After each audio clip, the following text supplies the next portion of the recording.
Hello and welcome to the Gooner Talk, back again with you guys for another episode of what is the Arsenal Transfer Show, joining you every morning at 8 a.m. UK time, bringing you all the latest Arsenal news, views and transfer musings from the world of our beloved Gunners Club. Good morning to those joining us live in the chat box. Thank you as always. It is very much appreciated. Saturday, Sunday shows, you see the real... the wheat from the chaff. Is that the phrase? We separate the wheat from the chaff, those that are waking up early, 8 a.m. But for those that are indeed catching up as well, welcome and thank you, as always, for your committed support with the channel. Good morning to Arasilki, to Kaiser, to Declan Rice joining us in the chat again, Carlton, Northern Gooner. Good morning to Ansa. Good morning to Temi. Good morning to Rich and Paul, Emmanuel. We got Carlton, Tony, Stephen, Steve, Granddaddy Gooner, Paul, Ray, Maximius, William, Lynn. Good morning. And everybody else joining us in the chat box as well. Thank you so much for the continued support that you bring to the channel. It is very much appreciated. I hope you've had a good week. I hope you're ready for a hopefully chilled weekend. So I'm hoping that it's a positive weekend. I hope that we get some news that we have been waiting for and that this saga begins to come to a close. That would be just ideal, really. We could really do at the end of this whole chaotic mess that has been the Declan Rice saga. This is going to be a slightly shorter show, around 20 minutes or so, because as pointed out in the chat, Arasilki, I've got a golf this morning, boys and girls. So I've got to get this show wrapped up in around 20 minutes. So let's not waste any more time. Make sure you drop a like on the video, subscribe if you're new. I do want to say a massive thank you to everybody for helping us reach to 48,000 subscribers. We hit that yesterday, and yesterday's show was also mad. We were over 2,000 listeners live, which, is amazing, and over 6,000 tuned in just across the 8 a.m. live show. So thank you so much for everybody that's helped out with that. And we are on our way solidly towards 50k. So thank you, everybody that has indeed helped us out. Let's crack on with today's stories, though. Eddie Nketiah is said to be unsettled by Havertz's arrival, and Bristol Palace and West Ham United are interested in the young England youth international. I know he can't play for them anymore, but the record holder for the England under-21s goal-scoring charts. This is according to The Sun, who have reported this news, that Nketiah may be looking potentially for an exit from Arsenal. And if it is indeed to West Ham, you do have to ask the question, could that fall into Arsenal's favour in any potential negotiations with someone that they might want from the Hammers? Potentially. Thomas Partey, however, is said to be happy. Our good friend of the channel, Charles Watts, reporting on his YouTube channel that indeed Thomas Partey is happy at Arsenal, and that the intention was always by Partey to get Arsenal back into the Champions League and play in that competition. That said, the money that does come from Saudi Arabia can be extremely tempting, and for good reason. So this still does remain very much up in the air, but it is good to kind of get the Partey side of things in regard to any potential move. But he is said to be happy, according to Charles, and I've got no reason to not believe that that is indeed the case. When we signed Partey, the intention was that he was helping us get back into the Champions League, and now we've done that. It would be strange that he wouldn't then play for us in the Champions League, but let's wait and see if anything indeed does end up happening with that one. Havertz is expected to be announced as an Arsenal player next week. So hopefully, after a medical has been done abroad, we will see an announcement on the Arsenal website with the interviews, all the information, and hearing his own words about how he feels about joining Arsenal.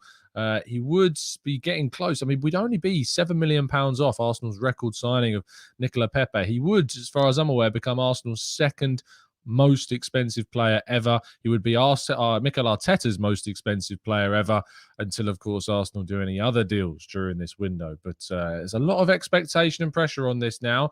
Big risk that Arteta has taken, and a big risk that a lot of brave people in our chat boxes and on Twitter have already written him off. So let's wait and see who ends up being right in this scenario.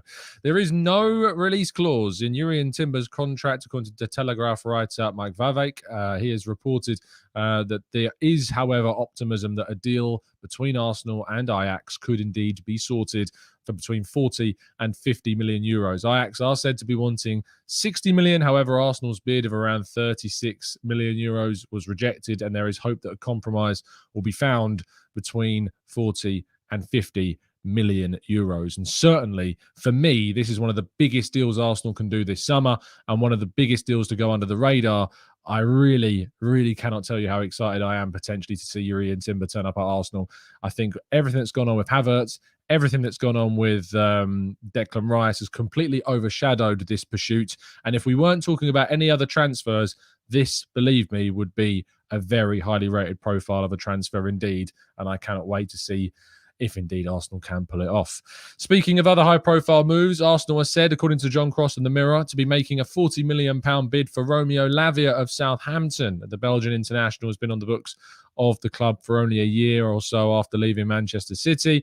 However, Arsenal want to get in before that buyback clause that activates in 2024 comes to the fore, of course. But a £40 million bid is expected. There were suggestions that Southampton might want closer to £50 million. Is 40 million going to be enough? I hope so. I feel going more than 40 million is a lot of money, considering we bought Mesut Ozil for 42, but that was a long time ago. You know, that was 10 years ago, if you remember. Now, 42 million pounds used to get you Mesut Ozil in his prime. Now, 2 million less gets you a 19-year-old starlet from Southampton. That's where money has come in the last 10 years.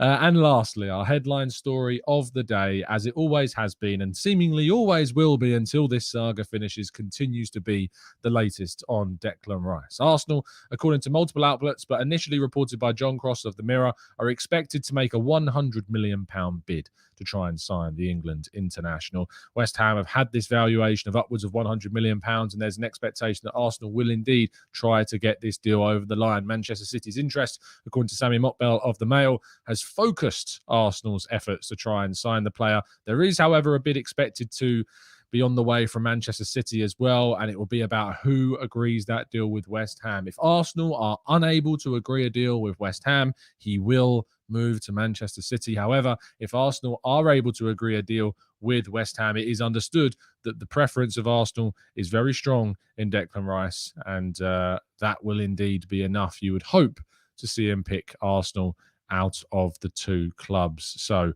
we will hope to get some updates. What I do say to people is generally weekends can be a little bit quiet on the transfer field, but this is a deal that obviously is progressing very quickly. And whilst we may not get too many updates in the other fields of Arsenal, Rice feels to be a deal that people will be working through the weekend, try and complete as well. So that is all of today's stories. I say I've got about just over 10 minutes to tackle as many of your questions as I can. So let's do that in part 2 right after this.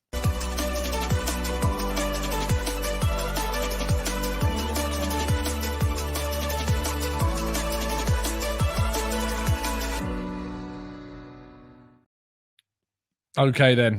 Part 2. Before we go into your questions, though, let me point you in the direction of our show that we did last night. I was joined by Chris Davison and James B of AFTV to talk all about the Rice situation, what we think about Arsenal pursuing the player. We also talked about Havertz and Jurrien Timber. We talked about structures of bids. We talked about budgets. We talked about loads of things regarding Arsenal in a good hour-long chat. So if you've not yet given that a watch, I recommend you hop over to our last live upload on the channel after you finish watching today's show to make sure you listen back to that one. Certainly was a really good conversation. I'm very thankful to Chris and James for jumping on. So make sure that you do indeed check that show out. Yes, as Nigel says, it was indeed a great show.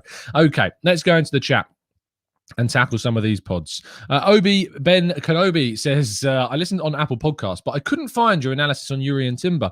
Where can I find it? Do you also think potentially he could slot in as a CDM? Always keep up the fantastic work. The tactical breakdowns, I don't upload to the audio platform. So if you want the tactical breakdowns of the players, because they're very visual and they include lots of stats and stuff, you'll need to hop over to YouTube. I know that some people say they like to listen to them in the car. My recommendation, if that's the case, is to just put it on YouTube if you're desperate, but the idea is that they are visual and we put a lot of effort into making the visual side of things with those shows. So if you want to watch our tactical breakdowns, they are and will be going forwards exclusively on YouTube. So make sure that you do tune in on the YouTube channel for any tactical breakdowns. And I'll be sure to make you aware of when we are doing them. So you can check out the Jurrien Timber, the Kai Havertz, and others we've done as well. Sasha Bowie, Ivan Fresneda, we've done too. And Timothy Castagna, although he looks much closer to Juventus these days. But if you want to watch any of our tactical breakdowns, our dedicated analysis of those players with expert insight. And of course, if Rice happens, you've probably noticed that I've held off on the Declan Rice tactical breakdown. The reason why I've held off on it, and I didn't really want to go too heavy on a tactical breakdown on Rice and then him go to Man City because it's such a high-profile player. I thought once we get that Rice deal in a position where hopefully it lands in Arsenal's favour, we will indeed do a Declan Rice tactical breakdown with some fantastic expert insight. We're also looking to produce a Romeo Lavia tactical breakdown very soon. Also, I'm waiting for the right expert to get that sorted. So I'd rather bring you the best content possible than just getting it up quickly. To be honest, I'd rather produce something good. And in the world of journalism, it's better to be right than to be first. Inkstermist says, morning Tom, my thinking is Havertz will play the Xhaka position, hence the intent on getting the best available DM in the league being Rice. And I think that dynamic personally is certainly something I would like to see. But the Xhaka role is something I don't really want people to start talking about. Each player has their own characteristics. They take on their own roles. But I think if you're talking about Havertz being Martin Odegaard's partner in the midfield, I think that absolutely you are spot on. Darren says, Tom, do you think Arsenal's business will conclude before the first pre-season match? Probably not. The reason why is not because of bad planning or the inability to secure priority targets, but opportunities in the windows don't always emerge at the start of the window. Some opportunities that Arsenal will look to try and do probably will only become available later in the window. That's how we signed Martin Odegaard. That's how we signed Aaron Ramsdale. That's how we signed Tomiyasu. So, some deals will get done before pre-season. Some may not, because the club may be looking to see if they can do some opportunistic buys later on in the window. I think that's more so to do with our sales as well. I think a lot of our sales will happen towards the end of the transfer window, because I think they're the types of players that clubs will need to panic buy rather than think about really moving for. MJ10 says, with Tierney looking like he will stay, who are the players that you think will leave? I think if you look at the backline, Rob Holding, I know there's been a trolly comment going around on social media suggesting a contract extension for Holding. That's not the case as far as I'm aware, so don't get fooled. I saw Gunner Blog actually, who did a fantastic tweet earlier on yesterday, I think it was, saying basically like Twitter is just becoming a place to spread misinformation. He could not be more right. The tweet was fantastic. Twitter now practices disinformation disorientation. Every time I open the app, the For You tab is full of verified ITKs providing exclusives, many of which I happen to know are totally inaccurate. You think it's a bad transfer window, imagine it during an election.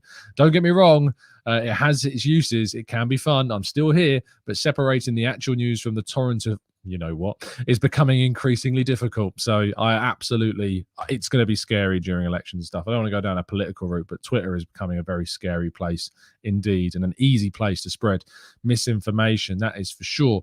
Baron White says, it sounds like a really posh name, doesn't it? Baron White. Hi, Tom. Why hasn't City bid yet? Not so confident. I think they're just having those negotiations. People talk about Arsenal being too slow. This is what I've tried to point out for ages. Clubs don't just bid like that. There are talks that go on before that. There is consideration about the bid, and Man City are having that consideration now. So let's see. They may have already bid and have been able to keep it relatively quiet. Arsenal's bids have not been quiet. West Ham have been very public about those, but who knows? Maybe we're just not hearing about them at the moment. Marcus says, how did you read my mind? Literally was thinking, where is Chris? And there he was, Tom Show. There you go. Ronald says, at what price would you sell Partey? I want Casemiro-like money. I mean, I don't think you're going to get that like money, Ronald, unfortunately. It's just not the way things happen. I think with how much would I sell him for? I think the 40 million euros that was being quoted by Saudi Arabian sides is what it would take. I saw James Benge reporting yesterday that 30 million euros might be an offer. I think we need to reject that and go higher. I think we need to ask for more money personally to get the best deal possible for us. Christian says, I don't understand how Real Madrid paid 88.5 million for a generational talent in Jude Bellingham, yet Rice is over 100 million. Please explain. I suppose there's an element of him moving between European countries and he's not moving within the Premier League. I think that's probably a factor in it. I think the fact that he outwardly said he only wants Real Madrid, whereas Declan Rice's preference is Arsenal, but it's not the be-all and end-all for him. It's not the Arsenal and no one else. Jude Bellingham told Manchester City outright that he only wanted Real Madrid. So I think that all benefited Real Madrid in any negotiations. And Borussia Dortmund seemed willing. And what I would say is also that the 88.5 million is the base fee, Christian. So that's the base fee. The bonuses can actually reach upwards of 110 million pounds. So he could end up being more expensive than Rice in the end if those bonuses are indeed achieved. So it's worth It's worth pointing that out.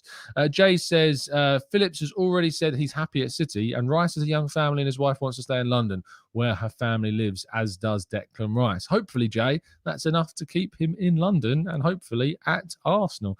Stephen says, do you think this Man City bid is fictional? This may explain why there have been no updates in the last few days. Are Arsenal sticking to their guns and we're waiting for whoever blinks first? I think there's obviously a lot of kind of tactics going on throughout this negotiation. I think if Arsenal are able to hold their nerve and the Man City interest does not materialise into a bid, although all of the indications are that that is happening. That's certainly what I've been told, is that Man City are imminently, I was told yesterday morning there was an imminent expectation of a bid. How true that is, that was the source that told me there was an imminent bid from Man City expected. There hadn't been one the night before, but there was an imminent source, there was a source suggesting an imminent bid of Man City was expected. But we have talked about the fact that West Ham, and we know, are making things very public. Di Marzio, that side of things, very connected on the West Ham side of things. And I think that it's within West Ham's kind of prerogative to leak, if you like, news of Man City's potential bids to try and panic or focus Arsenal into bidding enough money to get the deal done. And that might work, because Arsenal might end up spending this £100 million, which I'm fine with Arsenal doing, but we just need to make sure that we get the deal done. For me, missing out on Rice would be a disaster. I've said that a number of times, and I'll certainly be asking some questions as to why it didn't get done. But we need to wait until the saga is finished and get the full picture until we start making any of those kind of asking those kind of questions. So let's wait and see. Samia says, Tom, under a very imaginary and improbable circumstance that Rice tells the West Ham chairman that it is Arsenal or I play for West Ham next season, what happens? I think that the West Ham would probably want to keep Declan Rice, although that said, they might want to maximise the value. He's only got a year and an option left on his contract, so they might want to maximise the potential sale this summer, and maybe that wouldn't happen next summer. It's a risk if they keep him, I guess, financially for them, but we'll have to wait and see. Azat says, Tom, if our window is Timber, Havertz, Rice, Lavia and a forward, is that excellent, or would you have wanted to add more to make it perfect? I think you have to add some context in there, Azat. I think if Tierney stays, in that, I think you've got a great option there. I think if you replace the forward with Balogun staying as well, that's also something to consider. But I want to see Arsenal move for another midfielder, especially if Partey goes. If Partey stays, and that's the options that you put there, I think that's great. Partey, Jorginho, Rice, Lavia, El Neni's still here, Vieira's still here, Smith Rowe's still here, Ødegaard, Havertz. I feel like I'm missing someone. Trossard, I guess, can play in midfield too. That's some great options for us in midfield.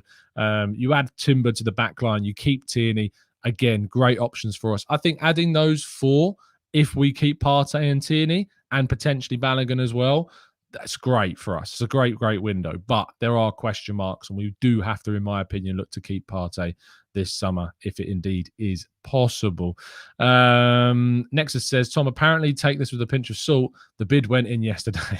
Yeah, I've seen those suggestions. Obviously, look, people are connected behind the scenes. People are going to have, not journalists, some people are going to have friends. Some people are going to have people that they know that are very close to things. That's how you get, outlets like Team News and Ticks. That's why you get outlets that, just know a few things. But it's also why it's really difficult to differentiate between them and work out what's right and what's wrong. So suggestions that a bid might have gone in could be true. Journalists are working off of sources in the clubs and getting the official lines and getting kind of what they believe to be is real. Whereas, people that don't have that reputation, don't have that professionality, I suppose, their profession on the line, can just kind of tweet out stuff. So as I've always said, I would far rather tweet 3 transfer things in a year than all be correct than try and be first 10 times and end up getting things wrong. It's so much more important to be right than first. But that's not to say that those rumours aren't true. It's just to say that those aren't the official lines we've heard as of yet. So let's wait and see what happens. And with that very short show this morning, we are going to wrap up. So thank you so much, everybody that has tuned in to our shorter weekend show today. Thank you, everybody that has indeed tuned in. I hope you enjoy the rest of your weekends and have a very chilled out time, as I have maintained across all of these shows as a priority. If you are indeed struggling, if you're finding this a very frustrating window, if you find yourself getting worked up and angry, it's starting to affect your life outside of just looking at Twitter, please take a break. Please do indeed Keep yourself safe, keep yourself well, keep your head right, all of that lovely stuff. But thank you to everybody that's tuned in for our short weekend show. I'll be back tomorrow morning. I've got a surprise show for you tomorrow evening as well, which I'm looking forward to.